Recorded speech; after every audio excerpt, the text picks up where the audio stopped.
And we are back here for match 2, just like that. What do you know? We're here with Reclaimer Amulet, and if you want to see a very exciting match and also in-depth deck tech and how we arrived at the place that we are at currently, as you see on screen here, then go ahead and check out match 1. I highly recommend it. As of right now, let's just jump straight into match 2. I have to admit, I have never lost to Dredge and been totally fine, happy with it. Felt like it was a fun match regardless. Personally, Dredge is the deck that I most dislike, especially as early on, playing Control, even with Rest in Peace and whatnot, Dredge was always a very difficult matchup. And yeah, I'm just thrilled that this deck is so fun to play. We're playing against F. Skura. This is, I believe, one of, I guess you might say, my colleagues. This is IslandsInFront.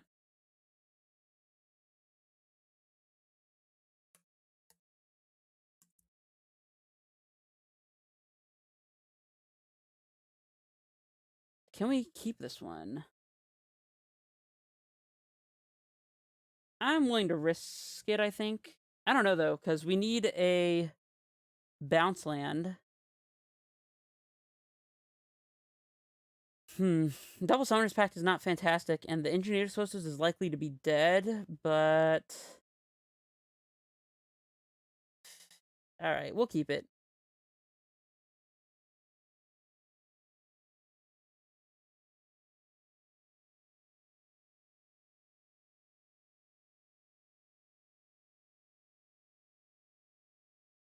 We are seeing our opponent playing some islands over there. We found the bounce land, which is fantastic news.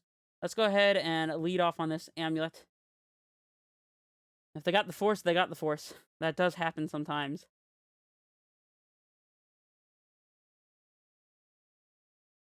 Zagoth Triome. So, on Bug Control, not terribly surprised. And they have the Force too, exiling Shark Typhoon. Interesting.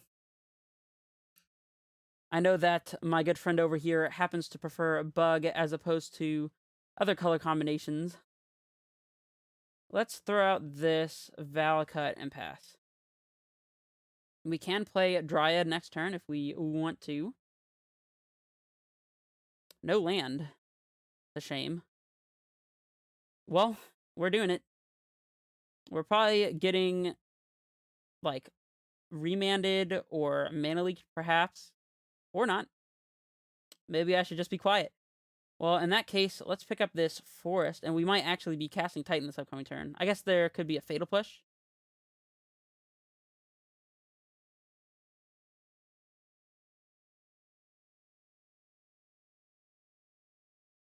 We do see the push. Let's still pick up this Forest and pass it back. If our opponent doesn't find their land drop, I think I am just jamming Titan, in all honesty. There's an Amulet.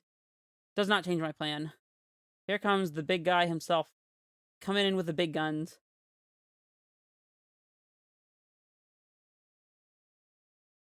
Alright, snap resolved. Love to see it. And that's a scoop. Alright, well, our opponent doesn't get to know that we're playing Grazer, but the less they know, the better, I suppose. Let's bring in these Disputes and this Tracker and this Dramoka. Perhaps even Tectonic Edge. I could see Tectonic Edge being useful in a situation where we want to be able to cut them off of a Cryptic in a turn, for example. I suppose it might be prudent to let them know that I happen to be recording a YouTube video as well at the moment.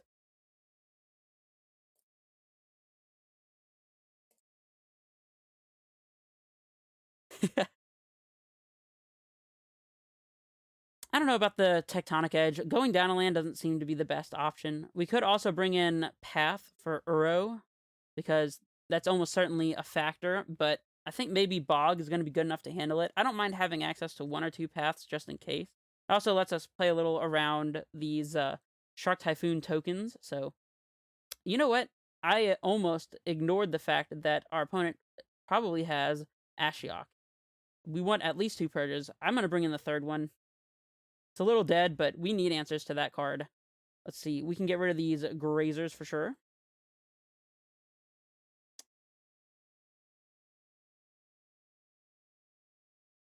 Our opponent says, too bad I had an unplayable draw. We'll try to make up for it this time. Interesting. Yeah, I don't see that there is a land we would want to cut. We can trim an Amulet, despite the fact that our opponent will want to force a negation that one. We can do without at least one copy, I think. Azusa is not fantastic. Trimming 2 cards seems so difficult. I guess we can trim a Flagstones, since our Reclaimers are less likely to survive. In fact, we might be able to trim a Reclaimer here as well, just for the fatal pushes. I don't know if I love it. I think Reclaimer is a really good early threat, even if they do have fatal push. Let's trim a Sanctuary instead. Getting rid of one of our white sources, but that's okay, because we're going long enough that it won't matter. We'll submit like this. And we'll see how it goes.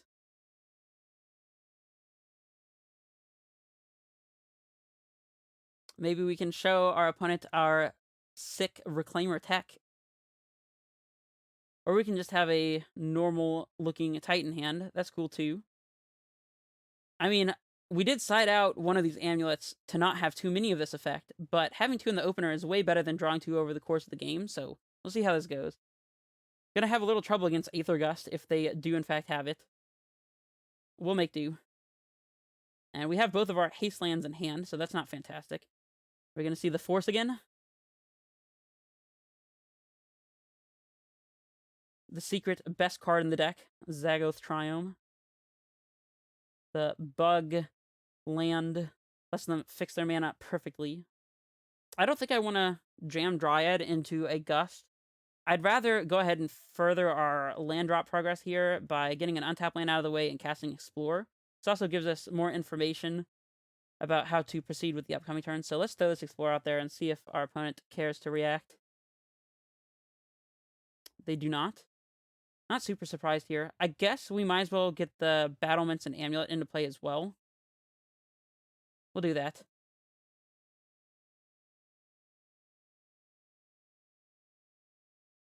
We'll pass it back.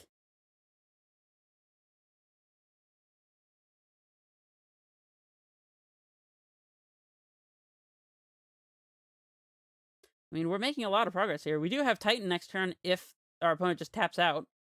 It might have been wise to play Windswept Heath to play around an Ashiok here, but Flagstones. Interesting. We can play Growth Chamber into Dryad and haste it. I guess we don't need to float the mana. Make sure we don't have any yield set. We'll play out this Growth Chamber and see if our opponent wants to do anything about it.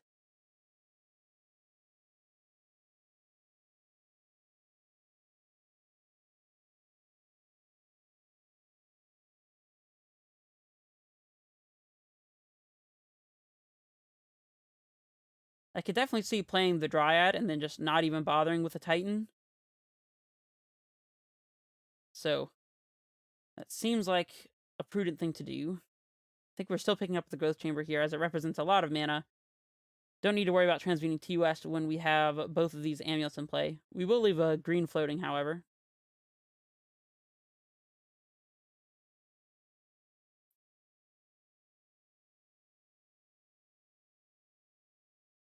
Playing into Archmage's Charm as well doesn't feel fantastic, but we can't... I mean, I guess we could kind of just do nothing, but I think it's fairly free to play the Dryad here.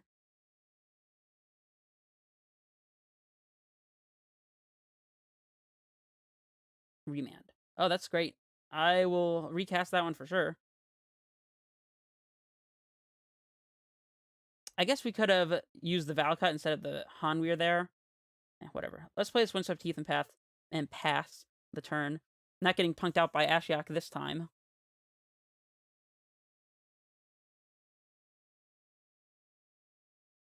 Uro. Alright, so our opponent's holding up Aether Gust valiantly here. Do we believe that they would have cast an Aether Gust on this Dryad?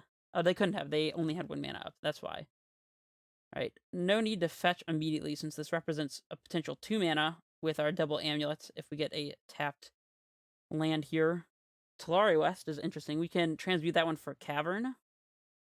We leave 1 floating with the Simic, transmute, play Cavern, and that's 6 to be able to cast Titan immediately. We actually have 7 with the Windswept Heath, so I mean, I think we're... Well, I mean, Cavern doesn't actually stop Aether Gust, but Pact No Negation stops Aether Gust. I'm going to double check real quick to make sure that we are playing the Pact. This list is so wild, I don't know what all I cut. But we do have Pact No Negation.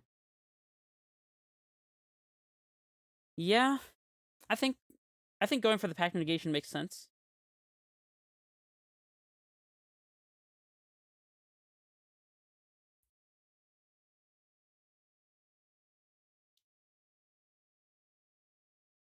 And we'll keep the Growth Chamber in hand here, again, as before.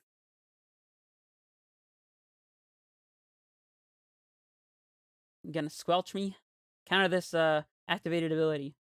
Alright, here's the negation. And we don't actually have to make a land drop to play our Titan here, because this is 5/6. Yeah, so let's just go ahead. I guess if we fetch, we don't get an extra Valakut trigger. Let's play the Flagstones then.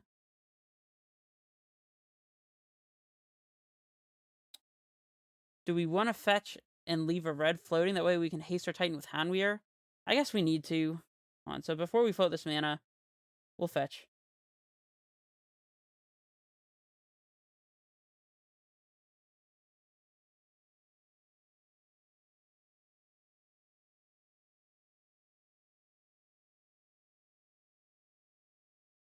I was a little afraid of a Shadow of Doubt there for a second.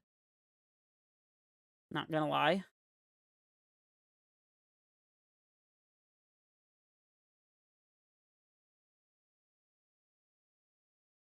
I guess if we Pact No Negation and lose our Dryad, we could be in some trouble. And instead of tapping this Hanweir, let's actually tap the Valakut, because we can get second Valakut instead of the Vesuva and still be good here, so... I mean, if they have the Force, they have the Force. Alright, Titan. Alright. Looking very hot here. We kind of had the nuts, not gonna lie. We'll get Valakut, and... I kind of want to get a blue source, just to make sure we don't die out of nowhere. I think we have them dead this turn anyways, though. Let's just go for a lethal here. We'll copy our other Valakut.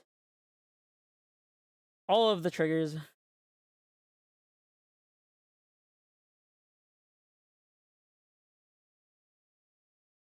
He says, good game, cheers. Sorry for the nut draws.